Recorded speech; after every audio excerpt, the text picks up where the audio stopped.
Boa tarde a todos, né? Sejam bem-vindos à sexta Mostra Científica de Robótica, né? Esse ano, excepcionalmente, nós estamos de maneira online. Esperamos que no próximo ano nós consigamos fazer aí a apresentação presencial, né? Vocês conseguirem apresentar os trabalhos presencialmente aí no campus, né? E saibam que sempre serão muito bem-vindos às nossas atividades no campus, né? E como nosso primeiro trabalho aqui, nós vamos ter a apresentação do trabalho do professor Jefferson Aparecido Dias, com o aluno Arthur Rodrigues dos Santos, né? E o título do trabalho vai ser Desenvolvimento de um robô cartesiano industrial acionado por eletropneumática ou CLP. Então, professor, são 10 minutos de apresentação e depois o público pode fazer perguntas aí por mais 10 minutos. Fique à vontade, professor. Ok, obrigado. Deixa eu compartilhar a tela. Creio que vocês já devem estar visualizando a minha tela aí. Bom, Sim. Vamos lá. Desenvolvimento de um robô cartesiano industrial acionado por eletropneumática ou CLP. Boa tarde a todos, o meu nome é Jefferson Dias. Esse trabalho foi desenvolvido pelo aluno Arthur Rodrigues dos Santos, na qual eu oriento. Ele é do 10º semestre do curso de Engenharia Mecânica do Instituto Federal, do campus Itapetininga, porém, por motivos aí de trabalhos e infelizmente, o falecimento do pai, ele não pôde estar presente. Então, a comissão aí da sexta amostra autorizou que eu apresentasse em seu lugar por essa excepcionalidade, tá ok? Então vamos lá. Eu vou apresentar para vocês um pouquinho o que eu vou falar nesse trabalho, né, sobre um resumo, a introdução, os objetivos, o desenvolvimento, o código G, a pneumática, eletropneumática, o CLP, linguagem Ladder, EZ-OPC e as considerações finais para então abrir as perguntas. Um resumo é que a automação ela é hoje considerada um dos grandes pilares da indústria e, devido a isso, há uma crescente demanda por profissionais qualificados, até por causa do mercado competitivo, e a função desse trabalho é justamente aproximar os discentes do campus ao tema automação e também na parte de robótica. Então, uma pequena introdução, né? A robótica ela vem ganhando atenção desde o início do século XX. É um tema já difundido na cultura popular através de escritores, como Isaac Asimov, que é um escritor na área de ficção científica, né, onde ele desenvolveu aí essas 3 leis da robótica, onde é utilizado até hoje. Onde, primeiro, um robô não deve ferir um ser humano, ou, por omissão, deixar que ele seja ferido. A segunda é que um robô deve obedecer às ordens dadas por humanos, exceto quando tais ordens conflitam com a primeira lei. E a terceira e última, um robô deve proteger sua própria existência desde que não conflite com as 2 leis anteriores. Então, o objetivo desse trabalho é aproximar os discentes matriculados no Instituto Federal, do campus Itapetininga, no tema de automação e robótica industrial, através da utilização do robô cartesiano em um sistema onde o aluno executará o conteúdo teórico aprendido em sala de aula para fixação dos conceitos. E o objetivo específico é desenvolver esse robô fisicamente, né, passo a passo, a fim de que o mesmo possa ser construído nas dependências do Instituto Federal, com as máquinas e equipamentos que a gente já possui nos laboratórios e oficina. A justificativa é aproximar esse conteúdo teórico com a realidade no ambiente acadêmico, a fim de preparar para o ambiente industrial o aluno cada vez mais qualificado e capacitado. Então, no desenvolvimento, a primeira parte desse projeto refere-se ao desenho dos componentes, né, que foi utilizado aí através do software SolidWorks, onde foi gerado essa vista explodida, contendo as peças que deverão ser usinadas, que deverão ser confeccionadas. Após renderizar esses desenhos, aqui agora acrescentando os atuadores, no caso do robô cartesiano, o X está aqui, é um robô, um eixo sem haste com acoplamento mecânico, aqui vai ser o eixo Y, e na extremidade do eixo Y vai ficar esse atuador da vertical aqui, que é o atuador Z, e na extremidade do atuador Z vai ter uma ventosa, cuja locomoção da peça será por geração de vácuo. Então aqui há esse robô montado, né, como que ele vai ficar fisicamente, e após ter desenvolvido todas as peças e tudo como vai vai ser, né, a montagem, ainda foi feita a utilização do software CAM para fazer a linguagem de programação em código G. Eu coloquei apenas aí, o aluno, né, na verdade, colocou apenas um trechinho do final de uma das programações, onde geraram aí 556 linhas de programação. Se isso fosse feito pelo ser humano, demoraria muito mais, né? E o software faz isso de forma automática. Atenção, essa é uma linha de programação apenas de uma peça. Nós temos 12 peças a serem usinadas para esse projeto, tá bom? E na parte pneumática, a gente define o que nós chamamos de trajeto passo. O que é isso? Como que vai fazer a locomoção, né? Um primeiro teste desse projeto, a gente define um trajeto passo, ou seja, o funcionamento, onde cada letra aí, acompanhada de um sinal positivo significa que o atuador vai avançar, e a letra acompanhada do lado direito com um sinal negativo significa que o atuador irá recuar. Eu vou falar um pouco mais sobre isso, essa é uma representação chamada trajeto passo, e aqui uma representação do gráfico trajeto passo, onde você consegue visualizar, de acordo com cada eixo, qual o momento exato que ele aciona e qual é o respectivo sensor aqui em cima, de acordo com o passo, né, que vai ser acionado. E feito isso, a gente gera o diagrama pneumático. Esse foi feito utilizando o software FluidSim, da Festo, né? Então, esse é o diagrama, onde aqui a gente tem o atuador X, o atuador Y, o atuador Z e a válvula geradora de vácuo. Quando a gente faz isso em eletropneumática, a gente acaba obtendo 3 diagramas, na verdade é um diagrama só, mas eu dividi aqui, foi dividido em 3 slides para apresentar a vocês, tá? Esse daqui foi feito utilizando o método da cadeia estacionária, daí nós temos uma outra parte que é voltada para os sensores X, Y e Z, avançado e recuado respectivamente, e também o diagrama de acionamento das respectivas solenoides, tá ok? Deste mesmo projeto. E o resultado é essa operação aqui, efetuada no FluidSim. Então, ao pressionar o botão B1, o primeiro passo aqui, ó, o atuador Y começa a avançar, está na ordem, tá? X, Y e Z. Aí liga-se o vácuo e o atuador Z começa a avançar, ou seja, nesse momento vai pegar a peça, né, através do sistema de sucção, e o atuador Z recua, neste momento a peça está presa. Observe que cada acionamento vai ligando um relé e ele permanece acionado até a execução do último passo, ok?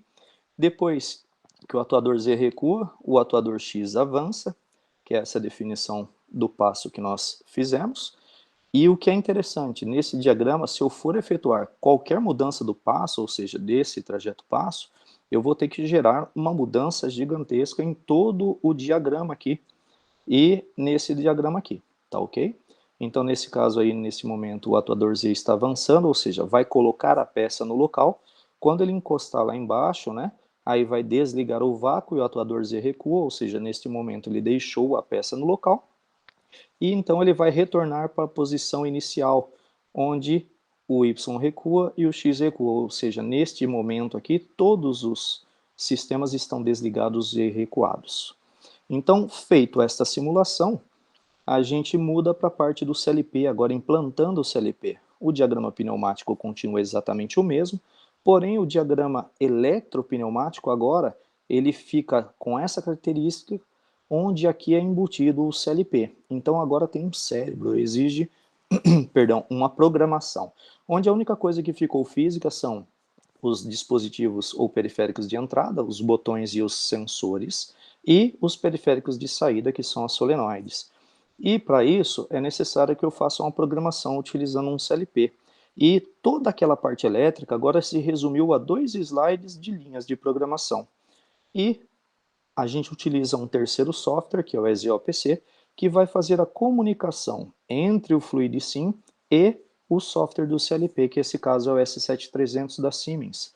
Então, como resultado, nós temos aqui, então, essa imagem, né, onde aqui foi dado um play no CLP, está efetuando o download, né, do programa do CLP, bem como esse programa, e todo aquele diagrama elétrico agora se tornou linguagem ladder, e o interessante é que ao acionar pelo software FluidSim, ele busca a programação aqui dentro do software do CLP através do EasyOPC e executa exatamente o mesmo passo, ou seja, O Y avança, o atuador Z avança e o vácuo ligado, ou seja, vai pegar a peça. Depois o atuador Z recua, apenas ele, o vácuo continua ligado, ou seja, ele está transportando a peça, ele está elevando a peça. Depois o atuador X irá avançar no próximo passo, né? E aqui também você observa o que era relé lá na eletropneumática agora passa a ser memórias virtuais, né? Ou relés virtuais. Então você diminui drasticamente a quantidade de cabos e acaba se tendo agora um sistema flexível, onde para mudança do programa basta que eu efetue a mudança apenas no CLP e faça o download, que é isso que as indústrias utilizam hoje em dia. Então, aqui ele já está desligando o vácuo e retornando o atuador Z, e aí agora vai retornar para a posição inicial. Uma outra coisa interessante também é testar o botão de emergência, ou B0, né? Então, com ele todo na posição recuado, ao pressionar o botão B1 para executar novamente, ele começa a executar todo esse trajeto passo novamente, mas se porventura ocorrer alguma coisa, ao pressionar o B0, todos os atuadores têm que retornar à sua posição inicial e o vácuo tem que desligar, tá ok? Então, o sistema se torna flexível, né? Então, na eletropneumática, ela apresenta maior dificuldade, caso haja necessidade de alteração do sistema, como eu disse a vocês. O CLP acaba se tornando uma alternativa mais versátil e com uma lista de materiais muito menor. E é inegável a importância do robô industrial para um mundo moderno, né? E este projeto apresenta uma alternativa capaz de aproximar os alunos do conteúdo apresentado em sala de aula, vendo na prática. Então, muito obrigado a todos e eu fico aberto a perguntas aí, caso haja. É isso.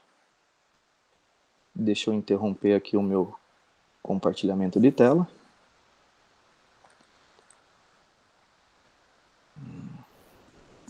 Travou aqui para mim.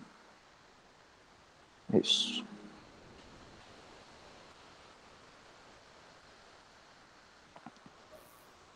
Obrigado, professor, pela apresentação e estamos abertos aí a perguntas.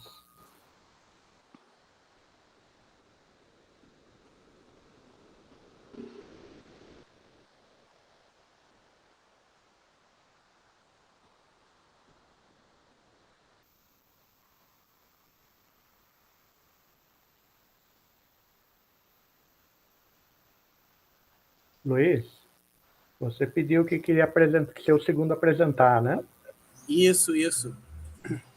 Se não tiver nenhuma pergunta aí para o professor Jefferson, acho que já dá para você ir se preparando para apresentar. Beleza, Wilton. Então, quando for possível aqui, a gente já está, né? Tudo bem, Jefferson? Posso? Tranquilo, se não houver perguntas, fique à vontade. Obrigado. Bom, então, eu estou aqui representando a escola Firjan SESI Tijuca, do Rio de Janeiro, né? Os meus orientados estão ali, a Caroline, o Arthur e a Helena. Eles desenvolveram, né, um projeto bastante interessante. É uma equipe muito jovem, né? E o projeto deles está bem em início de concepção, né? Tiveram uma experiência junto à Agência Espacial Brasileira, né? E a concepção do projeto deles, ela visa, né, promover a interação dessa experiência que eles tiveram lá na Agência Espacial Brasileira. Foi online, né, mas eles conheceram um pouquinho de projetos nessa área, né, de satélite, dos conceitos que eles estão trabalhando na escola, né, na escola regular, e do desenvolvimento da equipe de robótica da escola, né? Então, é um projeto que está no início, mas é um projeto bastante interessante e a gente, né, já externa aqui a gratidão por participar de um evento tão legal como esse, a fim de que, né, os nossos estudantes possam ter a oportunidade, né, serem oportunizados com uma experiência acadêmica tão rica, tal qual essa experiência né? Então, externa a minha gratidão, né, e os meus orientados aqui, eles vão dar início à apresentação. Dá para apresentar aqui. Consegue ver minha tela? Sim. Sim. Então, boa tarde. A gente vai falar sobre o nosso projeto Sustentável Sat. É um projeto que ele está em iniciação, ele está sendo construído. A nossa equipe, eu, Arthur, a Caroline, a Helena e o doutor como Luiz Henrique. Atualmente, a abordagem ecológica tem sido mais presente nas discussões sociais, tornando assim a sustentabilidade um grande objetivo. O nosso projeto ele vai mapear o índice de oxigênio presente no ar de várias áreas verdes em meio à urbanização e poluição, prevendo o bom uso da tecnologia, saúde do ar, consumindo e o engajamento social.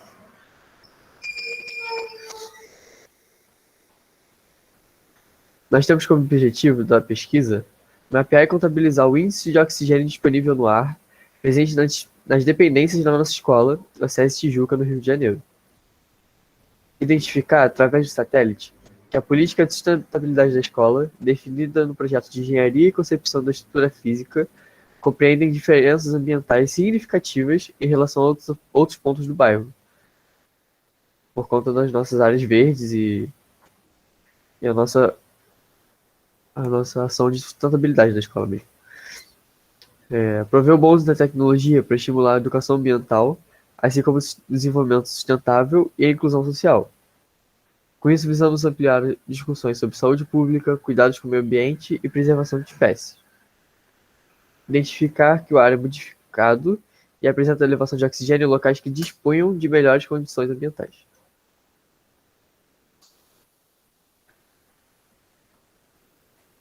A nossa metodologia. Concluímos que o ciclo do oxigênio é um ciclo biogeoquímico que garante a movimentação do oxigênio no ambiente e dos seres vivos. Esse ciclo é importante porque o oxigênio é essencial para o processo de respiração celular, formação da camada de ozônio e combustão. A principal etapa desse ciclo é a fotossíntese, um processo realizado por plantas, algas e alguns procariontes, onde temos a produção de oxigênio, que é utilizado pelos seres vivos na respiração celular. São algumas funções do oxigênio. A forma da camada de ozônio é essencial para a combustão, para a decomposição e para a respiração celular. Considerando o fato de a escola estar localizada em um bairro que transita por momentos em que a qualidade do ar é razoavelmente limpa e outros onde há picos de poluição atmosférica, a utilização do CubeSat será extremamente benéfica para a identificação da melhoria que se propõe com a criação do espaço físico sustentável em que a escola está alocada, que tem como objetivo principal a eficiência e o desenvolvimento das áreas verdes e de reeducação ambiental. E aí eu botei em algumas partes do nosso slide essas imagens da nossa área verde, né? Que eles prezam muito sobre, a nossa escola preza muito sobre essa ambientação e essa sustentabilidade. É isso. Muito Alguma obrigado pergunta? pela apresentação, Arthur. Está aberta a perguntas. Se alguém tiver alguma pergunta, alguma consideração, podem.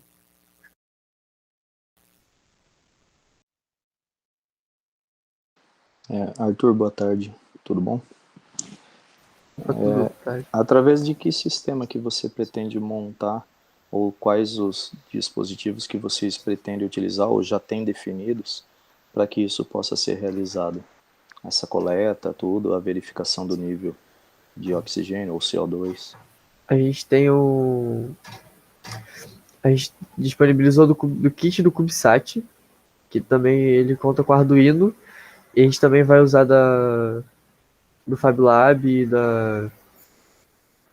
de uma impressora 3D para fazer com que o kit do satélite que a gente já possui vai funcionar, por causa do o kit do CubeSat ele já tem essa função, e a gente só vai fazer essa programação por volta de Arduino e pelo software do CubeSat. Legal, obrigado. O Jefferson, só para complementar a fala aqui do Arthur um pouquinho, né? A escola já dispõe, né, de um kit um kit de satélite tecnológico chamado CubeSat, como o Arthur já mencionou anteriormente, né? E como a escola, a equipe da escola, ela está no início, então a gente está fazendo o desenvolvimento de metodologias, né, de programação com eles, né? Então eles estão conhecendo todo o universo relativo a placas microcontroladoras como ESP32, os Arduinos, né, nas suas diferentes variações, Raspberry Pi. Então, nós estamos na fase do projeto, né, na exata fase do projeto de idealização desse universo, né, do que de melhor a gente vai explorar a nível de adequação, tanto do funcionamento do satélite da sua IDE, quanto das placas que a gente vai utilizar. Assim, em princípio, né, nós vamos dar uma preferência para o Lilipad Arduino e para o Nano Arduino, né? Uma vez que esse protótipo ele vai ser concebido, né, numa prototipagem em 3D, né? Esse satélite ele tem um lançamento, um lançamento atmosférico. Então, a gente está buscando as melhores alternativas para fazer com que o projeto tenha um melhor aproveitamento, considerando ainda, né, os fatores adicionais ao projeto, tais como o fato da escola, né, estar alocada em um dos bairros que concentra, né, uma das maiores áreas arborizadas do município do Rio de Janeiro. Entretanto, a gente tem um avanço muito significativo da construção civil, né, que altera o padrão biogeográfico, né? Isso impacta diretamente na qualidade de vida das pessoas, né, e nessa liberação de oxigênio livre. Uma outra questão que a gente precisa reforçar aqui também, né, é que o projeto ele vai contemplar de uma maneira assistida, né, e frequente a capacidade que o satélite tem de identificar os níveis de oxigênio que são liberados nessa área verde, uma vez que o projeto de engenharia da concepção da escola que eles estudam é todo feito considerando as ODS da Agenda de 2030, né, e fatores relativos à biodiversidade, ao desenvolvimento sustentável, aos índices de poluição, né? Então, é uma área toda verde, né, e que a gente busca, né, conseguir acompanhar esses níveis de oxigenação, né, fazendo referência comparativa aí, com a realidade do bairro ao qual a escola está inserida. Ok, então não foi ainda iniciado nenhum sistema de coleta. Ainda está em desenvolvimento, não é isso? Isso. O sistema de coleta vai ser iniciado em 2022. Né? O projeto ele tem mais ou menos aí de 2 a 3 meses, né, de criação. A gente já tem o kit, né, que é o principal, a gente já tem um instrumento, né, que é o satélite. A partir, né, da presença desse satélite, agora a gente vai estabelecer o desenvolvimento do projeto em si. Ok, obrigado. Nada. E a gente espera voltar em 2022 com nossos dados da nossa coleta e do uso do nosso satélite, da nossa pesquisa, mais aprimorados cada vez mais. Obrigada. Nós que agradecemos a presença de vocês e esperamos aí para 2022 vocês já conseguirem trazer a próxima etapa do projeto de vocês. Um projeto muito audacioso, um projeto muito bacana, usando recursos aí da robótica que nós costumamos a utilizar inicialmente, né, no processo de aprendizagem, né, professor Luiz? Aí que dão muitas possibilidades, né? Exatamente. A nossa escola, Wilton, a gente preconiza muito o desenvolvimento do STEAM, da cultura maker, da robótica e da codificação como instrumentos valorosos aí no desenvolvimento das habilidades e competências dos nossos estudantes, né? Então, o projeto ele é bastante audacioso, a gente tem um apoio muito significativo, né? A gente tem uma estrutura espetacular que nos propicia isso, os nossos estudantes são extremamente engajados, né? Então, a gente é desafiado a todo instante a mergulhar nesse universo em busca dessas respostas que nós queremos encontrar com o desenvolvimento do projeto. Então, a gente está bastante animado, né? E gerando bastante expectativa aí de que a gente vai conseguir apresentar dados, né, muito representativos aí, assim, corroborando, é claro, com a ideia do desenvolvimento sustentável, né, mas preconizando ali os cuidados com o meio ambiente, né, a inserção da tecnologia de uma maneira que não seja agressiva ao ambiente. A gente tem muito esse cuidado para fortalecer, né, os laços que nós temos com a natureza, né, e que não podem ser esquecidos, né, sejamos tecnológicos, mas ainda que tecnológicos, que a gente continue cuidando do nosso planeta e pensando aí nas futuras gerações. Isso é o grande desafio, né? Pois é. A gente está nessa batalha aí, né? Tenho certeza que em 2022 a gente vai trazer uma roupagem diferente aí do projeto. A gente vai ficar muito feliz em receber a evolução do projeto de vocês. Parabéns pelo projeto, muito bom mesmo. Parabéns a todos. Muito obrigado. Obrigada. Agora, a nossa próxima apresentação, não sei se tem alguém do grupo aí, seria a iluminação artificial e o desenvolvimento das hortaliças. Rabanete. Wilton, com licença um minutinho, eu vou me retirar com o pessoal da nossa escola, porque a gente vai para outra sala para fazer a apresentação. Fica à vontade. Boa apresentação. Obrigado, um abraço a todos. Tenham uma ótima tarde. Obrigado, tchau, tchau. Tchau. Tchau, tchau, até mais. Qual foi a alternativa que nós encontramos? A alternativa que nós encontramos era uma proposta de um evento anterior do Instituto Federal, onde os alunos poderiam submeter um vídeo via YouTube apresentando o trabalho deles. Então, a galera gravou um vídeo para vocês e eu gostaria de expor esse vídeo. Tudo bem, professor? Ótimo, José. Beleza. Caso surja alguma dúvida, eu posso estar esclarecendo alguns pontos do trabalho a qual eu orientei. Tudo bem? Eu vou compartilhar o trabalho com vocês aqui e vamos lá. Olá, meu nome é Alexandre Menezes, do Colégio Objetivo de Itapetininga. Eu estudo no 6º ano A. Oi, meu nome é Nicole Rettel, eu sou aluna do Colégio Objetivo e estou no 6º ano B. Oi, meu nome é Bruno Machado, sou aluno do 6º ano B do Colégio Objetivo de Itapetininga. Oi, meu nome é Francisco Prado e eu estudo no Colégio Objetivo de Itapetininga e eu sou do 6º ano B. Vamos apresentar o trabalho de iluminação artificial e o desenvolvimento do rabanete. Esse trabalho foi desenvolvido durante as aulas de Ciências e Robótica Educacional. Conforme a ONU, estima-se que em 2050 haverá aproximadamente 9 bilhões de pessoas e, consequentemente, gera a necessidade de aumentar a produção de alimentos. Um dos caminhos de evitar a limitação na produção de alimentos é o uso da técnica de otimização, como, por exemplo, a estufa. Dentre as diversas categorias de alimento estão as hortaliças e os legumes. Uma que se destaca por suas características marcantes são os rabanetes. Com folhas verdes escuros e pequeno porte, raízes com cores variando de branco ao vermelho e a polpa branca, com um ciclo de vida de cerca de 40 dias até a colheita, fazem dele um alimento de destaque num prato saudável.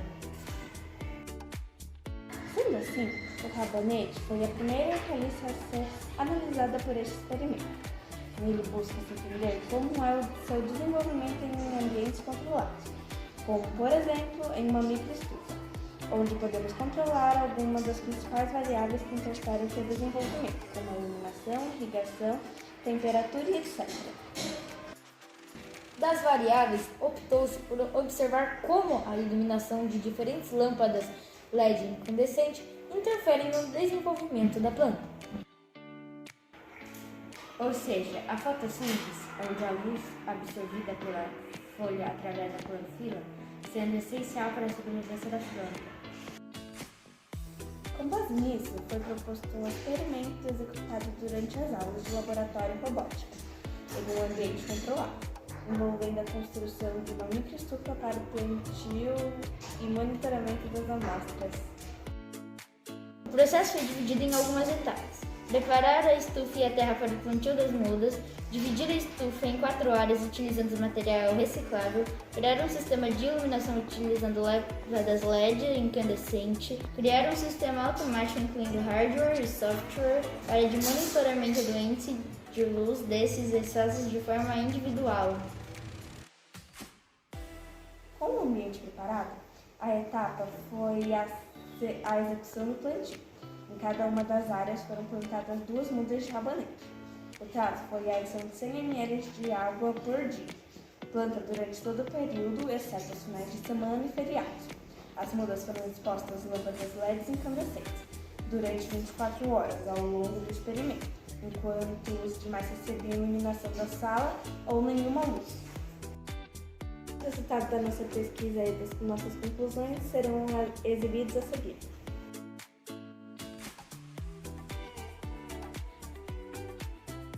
Como se pode observar nas imagens a seguir, alguns resultados interessantes foram coletados a partir desse experimento.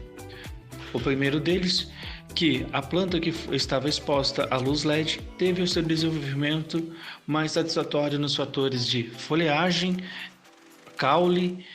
Entretanto, o seu desenvolvimento da raiz não foi tão satisfatório quanto o esperado. Enquanto a planta que estava exposta à luz incandescente, ela teve o seu desenvolvimento bastante comprometido. Deduz-se que ao fator calor, pois a lâmpada incandescente emite muito calor, e a planta recebeu a mesma quantidade de água do que as demais plantas. Nota-se ainda que a coloração da folhagem está um pouco amarelada, indicando ausência de água. Enquanto a planta que estava exposta à luz da sala teve seu desenvolvimento bastante desfavorecido. Um dos vários fatores contribuíram para esse resultado. Primeiro, a iluminação fica extremamente distante da planta. Outro fator que contribui muito é os períodos noturnos, onde as lâmpadas da sala é desligada, e o período onde a planta fica exposta a esta luz é variavelmente reduzida. Como resultado final, a planta que não foi exposta à luz, logo na primeira semana, acabou morrendo, ou seja, comprovando mais uma vez o resultado esperado, a necessidade da iluminação para o desenvolvimento da planta e o processo de fotossíntese. No gráfico a seguir, pode-se notar as variações de iluminação de acordo com no período de 27 dias. A linha verde é a iluminação LED, a amarela incandescente, a marrom a luz da sala e a laranja a luz ambiente, ou seja, os períodos diurnos e noturnos. A partir dos resultados obtidos, é possível concluir que as lâmpadas incandescentes são menos favoráveis ao desenvolvimento das plantas em relação às lâmpadas LEDs, pois pode-se observar que as plantas apresentaram maior adaptação à iluminação LED no quesito folhagem, apresentando um desenvolvimento de folhas maiores, coloração verde escura e um caule mais robusto. Entretanto, as raízes não atingiram as dimensões esperadas na maturidade. Esse experimento nos leva à segunda etapa, a continuação dele, que é a exposição de hortaliças foliares ao mesmo ambiente, entretanto agora adicionando 2 variáveis ao nosso experimento: o acompanhamento das variáveis de temperatura e umidade do solo e umidade do ar, e ainda assim acompanhando o desenvolvimento da planta durante o mesmo período.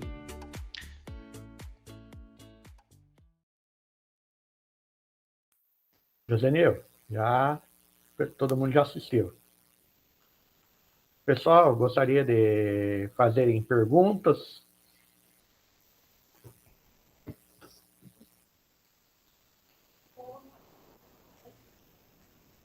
Palavreado, pessoal. Galera. Zenil, eu vou fazer perguntas. Manda ver, vocês fizeram isso na sala, né? Então, fizeram um pequeno espaço e lá foram testando a questão de luminosidade, né? E assim, vocês chegaram a pensar aí num próximo passo, que vocês falaram que vão evoluir o projeto, né? Da questão de construir realmente como fosse uma mini estufa para vocês fazerem alguns testes. Não sei se vocês conhecem, mas existe um vidro chamado vidro inteligente, que você consegue, através de controle eletrônico, escurecer o vidro e clarear, porque no meio do vidro ele tem uma película de LCD. Então, não sei se vocês já chegaram a explorar essa possibilidade, porque daí você poderia, além da iluminação, né, artificial, vocês poderiam também, num ambiente real, né, poderiam até pensar em controle de iluminação solar, né? Fazer intercalar um pouco de iluminação solar com iluminação artificial. Então, professor, na verdade, nesse momento, a galera do 6º ano, eles começaram com esse experimento em parceria com o professor Walter de Ciências. A primeira etapa era avaliar qual era o desenvolvimento de um vegetal aliás, de uma hortaliça com raiz. Quando os resultados dessa primeira etapa chegaram, né, ficou bastante evidente que seria interessante a gente prosseguir com o estudo, adicionando novas variáveis. Na foto, não sei se fica bem evidente, mas o experimento ele ocorre dentro de um terrário, um pequeno terrário de mais ou menos 1 metro de altura por 50 centímetros de diâmetro. Então, esse terrário ele é dividido em 4 áreas, né, por papelão, e cada área recebe sua iluminação de forma independente. Bem como o sensoriamento também independente para cada uma das 4 áreas. Outra coisa que a gente que a gente está fazendo agora, nesse momento a gente está com um experimento rodando de rúcula. Então, a rúcula, mais 1 semana e meia, mais ou menos, a gente já vai fazer a colheita dela. E aí a galera vai fazer todo esse processo de análise. O processo de análise que os alunos fizeram foi de não somente colher a plantinha, mas ir lá medir. Algumas fotos não foram colocadas aí porque são muitas fotos. Eles mediam o tamanho da folha, coloração, faziam a escala de coloração. Eles tiveram que fazer análise da parte dos gráficos, principalmente, e os gráficos ali foi um grande desafio para o 6º ano, porque o 6º ano ainda não está tão familiarizado em fazer leitura desse tipo de material. Então, a gente teve todo esse desafio para suprir com eles. Agora, para a próxima etapa, eles já estão bastante animados, tanto que eles, peraí, vamos medir também a umidade do ar, a umidade, a temperatura, que é uma coisa que a gente deixou passar e tudo mais. Isso tudo para a gente identificar quais são os fatores que interferem no desenvolvimento de uma planta em um ambiente fechado. Qual foi a proposta inicial que o professor de ciência fez, né? Nós fizemos juntos. A nossa proposta inicial, bem no começo do ano, tinha uma propaganda da NASA dizendo assim, a gente paga $500 milhões para quem conseguir desenvolver a produção de alimentos no espaço, para que nós possamos enviar pessoas a Marte. E aí, numa dessas leituras que nós estávamos fazendo, nós trouxemos para a sala de aula. E aí, galera, como que a gente produz comida no espaço, né? Porque se a gente for ter que levar comida para 7 meses até Marte, vai dar ruim, porque precisamos de muito peso. Mas se a gente pudesse produzir essa comida no espaço, o que a gente poderia produzir? Aí eles começaram a dar diversas sugestões, coisa e tal, mas será que qualquer alimento produz assim com tanta facilidade? E aí, então, iniciou essas etapas de experimentos com eles. Quanto ao vidro, professor, que o senhor comentou, eu conheço o vidro, mas eu não cheguei a cogitar de usar nesse experimento por enquanto. E quanto a uma etapa futura de tornar isso uma pequena horta, né, que possa ser criada, inclusive até em apartamentos e tal, tem uma equipe do do ensino médio, que está trabalhando exatamente num protótipo funcional de uma horta de mais ou menos 50 centímetros por 30, tá? Que vai ser para a produção de alface e outras hortaliças menores. Que tem um paralelo com esse trabalho. Oh, muito legal, Gisnil. Então, esse pessoal aí que está produzindo essa horta, vocês vão apresentar para nós aí o ano que vem. Próxima mostra, já prepara o pessoal e já vai preparando os projetos aí, né? Para trazer o pessoal para o ano que vem. Porque nós sabemos que nos últimos 2 anos aí foi muito complexo esse tipo de trabalho devido à pandemia, né? Porque por mais que a gente trabalhe com simulador, nós façamos aí um esforço gigante dos nossos alunos para o trabalho não parar, mas termina esfriando o trabalho, né? Porque não adianta. A questão da robótica, o mais legal é o pessoal realmente montar o hardware, ver o negócio funcionando, né? Ele quer ver ali no mundo real funcionando, né? Desse trabalho em particular, professor, a gente teve muita dificuldade, porque ele aconteceu logo quando começaram as primeiras liberações para que os alunos viessem apenas 20%, 25% para a escola. E aí, quando a galera começou, no dia que a galera terminou de fazer o hardware e subiu o software dentro do Arduino, no dia seguinte saiu um decreto municipal dizendo que não podia ter mais nenhum aluno na escola de novo. E aí regredimos naquela fase da pandemia. Então, foi basicamente naquele período que aconteceu. A irrigação, não vou esconder de vocês, a irrigação foi feita por uma colega de trabalho que atua no laboratório de ciências. Aí ela foi irrigando para a gente e tirando essas fotos diariamente. Já a segunda etapa, né, do experimento, que foi a colheita e a medição das plantas e tudo mais, essa etapa já foi feita pelos alunos, que aí foi o período que a gente começou a retornar para a escola. Mas, de fato, a equipe que desenvolveu esse projeto foi uma equipe relativamente pequena, com 7 alunos apenas envolvidos no processo inteiro, de 2 turmas que dariam uns 30, 40 alunos mais ou menos, que, infelizmente, era uma das regras que a escola impôs para que a gente pudesse desenvolver esse trabalho, devido a todos os protocolos de segurança, claro. Mas são de parabéns, gente. Vocês conseguirem fazer tudo isso com alunos de 6º ano, que estão praticamente começando a ter uma noção do que é ciência, do que é tecnologia, e no meio de uma pandemia, olha, parabéns, viu, Josinho? O negócio é fantástico. Obrigado, gente. Pessoal, eu gostaria de ficar um pouquinho mais com vocês, mas alguém mais aí tem alguma pergunta, alguma questão, algum comentário a fazer?